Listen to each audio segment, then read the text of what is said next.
मात्र 2 बूंद अपनी जीभ पर इस तरीके से डाल लीजिए।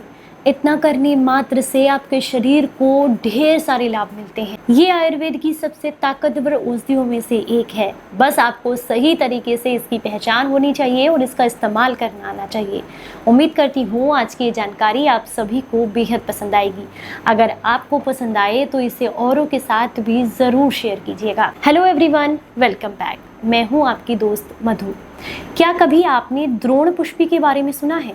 द्रोण पुष्पी एक आयुर्वेद की बहुत अच्छी औषधि है। इसका पौधा बहुत आसानी से आपको सड़क के किनारे, खाली प्लॉट में या किसी भी बड़े बगीचे में देखने के लिए मिल जाएगा। पर अगर आपको इसकी इस तरीके से पहचान ना हो तो आप इसे किसी भी आयुर्वेदिक स्टोर या ऑनलाइन स्टोर से ले सकते हैं। ये सूखी औषधि भी पाउडर के फॉर्म में या सूखी औषधि पंचांग के रूप में भी आपको देखने के लिए मिल जाती है। इसे द्रोण पुष्पी इसलिए कहा जाता है क्योंकि इसके जो फूल होते हैं वो दोने के आकार के, प्याले के आकार के होते हैं, इसीलिए इसे द्रोण पुष्पी कहा जाता है। दोने के रूप के होते हैं इसीलिए द्रोण पुष्पी कहा जाता है।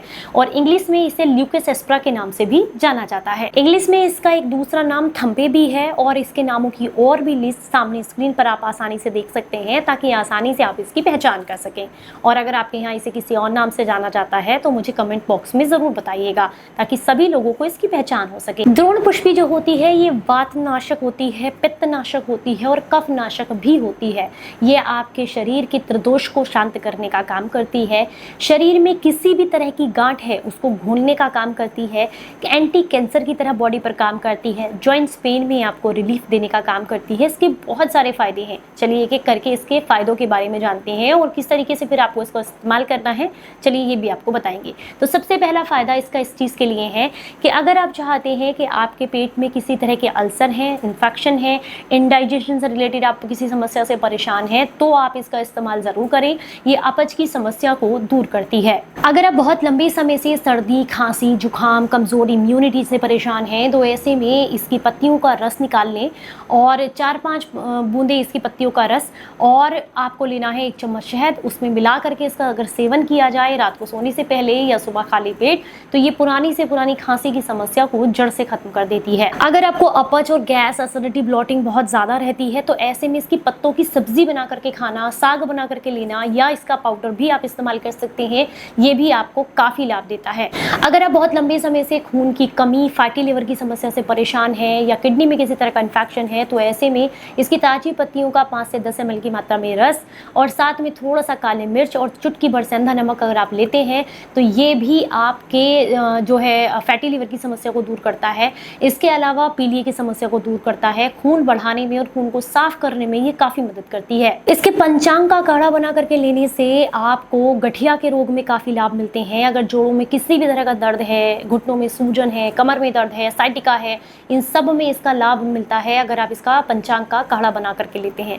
काढ़ा कैसे बनाना है, रस कैसे इस्तेमाल करना है और सबसे ईजी तरीका क्या है वो वीडियो के एंड में मैं आपको बताऊंगी, तो इसलिए वीडियो को ज़रूर एंड तक देखिएगा। दाद, खाज, खुजली की समस्या से परेशान रहते हैं तो ऐसे में इसके पत्तों का पेस्ट बना करके नीम के पत्तों के साथ अगर लगाया जाए तो ये दाद, खाज, खुजली की समस्या को जड़ से खत्म कर देती है। द्रोण पुष्पी के जो बीज होते हैं इसका काढ़ा बना करके लेने से अनिद्रा की समस्या जो है वो काफ़ी हद तक दूर हो जाती है। स्ट्रेस लेवल कम होता है और नींद गहरी आती है। हड्डियों के बुखार की समस्या से परेशान है और बहुत लंबे समय से फीवर है और बार बार फीवर लौट कर आता रहता है जिसकी वजह से इम्यून सिस्टम कमज़ोर हो रहा है तो ऐसे में इसके पंचांग का काढ़ा बना करके लेने से भी आपको काफ़ी लाभ मिलते हैं। और सबसे अच्छी बात यह कि सिर्फ इसका काढ़ा बना करके पीने से ही आपको लाभ नहीं मिलते हैं। अगर आपका ज्वर बहुत ज़्यादा बढ़ा हुआ है यानी कि बुखार आपको बहुत ज़्यादा बढ़ा हुआ है तो ऐसे में इसका काढ़ा जो आप बनाते हैं उसका अपने शरीर पर उसमें भिगो करके काढ़े के अंदर गुनगुना जब वो रह जाए तो उसमें कपड़ा भिगो लीजिए कोई और उसको अपने शरीर पर लगाते हैं तो इससे भी ज्वर को कम करने में आपको काफ़ी मदद मिलती है। अगर हम इसके उपयोगी भाग की बात करें तो पूरा पंचांग भी इसका काम में आता है, इसके बीज काम में आते हैं, इसके पत्ते काम में आते हैं, इसकी जड़ भी काम में आती है।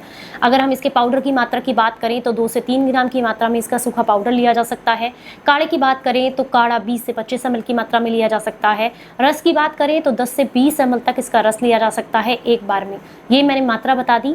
सबसे आसान तरीका इसका मैं आपको बता दूं इस्तेमाल करने का। आप एक पौधा ले आएँ इसका खोड़ करके, अगर आपको मिल जाता है द्रोण पुष्पी का पौधा, सामने मैंने वीडियो में आपको दिखा दिया है, तो अगर इसका पौधा आपको मिल जाता है तो आप इसका पौधा ले आएँ खोड़ करके, उसको अच्छे से पानी से धुलकर साफ कर लें। जड़ के साथ लाना है, ये बात का ध्यान रखें, बिल्कुल मिट्टी साफ कर दीजिएगा। किसी भी पौधे की जड़ से मिट्टी को साफ करने का सबसे आसान तरीका होता है कि थोड़े टाइम के लिए उसको पानी में भिगो कर रख दें, ताकि जितनी भी रूट्स के अंदर फंसी हुई मिट्टी है वो भी निकल जाए।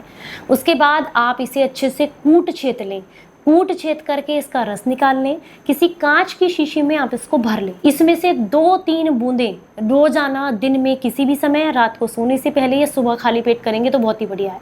अपनी जीभ बाहर निकालें और उस ड्रिसी ड्रॉपर की मदद से 2-3 बूंदें जीभ के पिछले हिस्से पर डाल लें। अगर आप ऐसा करते हैं तो ये आपके ओवरऑल हेल्थ के लिए अमेजिंग तरीके से काम करती है। कैंसर सेल्स को बॉडी में पनपने नहीं देती है, कोई गांठ नहीं बनने देती है। अगर कोई सिस्ट, कोई गांठ है तो उसको घोलने में मदद करती है। इसके अलावा इम्यून सिस्टम स्ट्रॉन्ग करती है, जॉइंट्स पेन में रिलीफ करती है, फैटी लीवर की समस्या दूर करती है, इनडाइजेशन की समस्या दूर करती है, वात दोष, पित्त दोष और कफ दोष को दूर करने में ये मदद करती है ना आसान तरीका। अब आप कहेंगे कि उस रस को कितने दिन तक स्टोर कर सकते हैं। कोशिश करें कि उसे जो है आप फ्रिज में स्टोर करें, क्योंकि ये जितनी भी औषधियाँ इस तरीके से हम इस्तेमाल करते हैं उनको बाहरी टेम्परेचर पर नहीं रखा जाता निकालने के बाद, और 1 हफ्ते के अंदर अंदर आप उसको कंज्यूम कर लें। उससे ज़्यादा आप उसको स्टोर करके ना रखें, बस 1 से 2 बूंदें आपको इस्तेमाल करनी है। तो सबसे अच्छा तरीका है कि आप एक पौधा लें, उसको कूट छेद करके रस निकालें, शीशी में भरें, परिवार के जितने भी लोग हैं सबको 1-1, 2-2 बूंद की जीभ पर डालें, तो 2-4 दिन में खत्म हो जाएगा, फिर से निकाल सकते हैं। अब इसे डेली नहीं लेना है, आप जो है महीने के अंदर सिर्फ 1 हफ्ते के लिए इस तरीके से प्रयोग करें। छोटे बच्चों को इसको नहीं देना है। अगर छोटे बच्चों को आप देना चाहते हैं तो उसके पत्तों की सब्जी बना करके दे सकते हैं। अब आप कहेंगे अगर इस तरीके से नहीं मिले, सूखे फॉर्म में मिले, पाउडर के फॉर्म में मिले, तो पाउडर कैसे लेना है। पाउडर को गुनगुने पानी या नॉर्मल पानी के साथ 2 ग्राम लेना है आपको, काफ़ी बेनिफिट देता है वो भी, हालांकि इसकी ताजी औषधि आपको ज़्यादा लाभ देती है। हाँ, काढ़ा बताना रह गया है। काढ़ा बनाने के लिए, इसका पंचांग का काढ़ा बनाने के लिए जितना भी आपने इसको कूट छेद करके तैयार किया है उसकी दुगनी मात्रा में आपको पानी रखना है। जब वो पानी आधा रह जाए उसके बाद छान करके इस काढ़े को सिर्फ 15 से 20 ml की मात्रा में या मैक्सिमम 25 ml की मात्रा में ले सकते हैं। इससे ज़्यादा मात्रा में एक बार में इस्तेमाल नहीं करना है। उम्मीद करती हूँ आप सभी को पसंद आई होगी आज की वीडियो, और अगर आपको पसंद आई है तो ज़्यादा से ज़्यादा लोगों तक इसको शेयर कीजिएगा। चलिए फिर मिलूंगी किसी नई जानकारी के साथ, तब तक अपना बेहद ख्याल रखिए और हंसते मुस्कुराते रहें। Stay healthy, stay happy, bye bye.